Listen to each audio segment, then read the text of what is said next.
출산율을 높이기 위해서 내년 10월부터는 출산 장려금을 250만 원 지급하기로 여야가 합의했는데 앞서 보셨지만 과연 이러면 출산이 장려될까요? 이런 대책을 국민들이 어떻게 생각하는지 정부가 직접 여론조사를 해봤는데 현금을 줄 게 아니라 삶의 질을 개선해달라는 답을 들었습니다. 정부의 여론조사 결과를 윤정혜 기자가 단독 보도합니다. 저출산 고령사회위원회가 국민 1000여 명을 대상으로 온라인 조사를 실시했습니다. 출산율 위주의 기존 저출산 정책을 그대로 유지해야 한다는 응답은 7%에 불과했고 삶의 질을 높이는 쪽으로 정책 방향을 바꾸는 데 찬성한다는 응답이 무려 93%로 압도적으로 높습니다.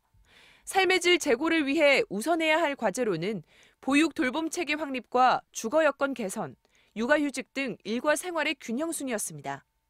출산 지원금 등 각종 출산 장려 정책에 대해 국민들이 근본적인 회의를 갖고 있음이 드러난 조사 결과입니다. 때문에 다양한 형태의 출산 장려 정책에도 불구하고 아이 낳기 어려운 사회라는 인식은 오히려 강해지고 있습니다.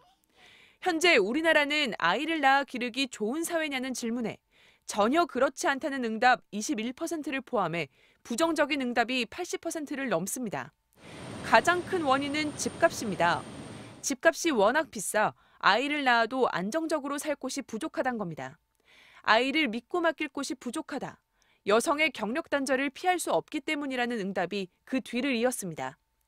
결혼제도 자체에 대한 회의적인 시각도 점점 커지고 있습니다. 결혼을 반드시 해야 한다는데 동의하지 않는다는 의견이 거의 60%에 달했습니다. 특히 여성의 경우 70%에 가까운 응답자가 동의하지 않는다고 답했습니다.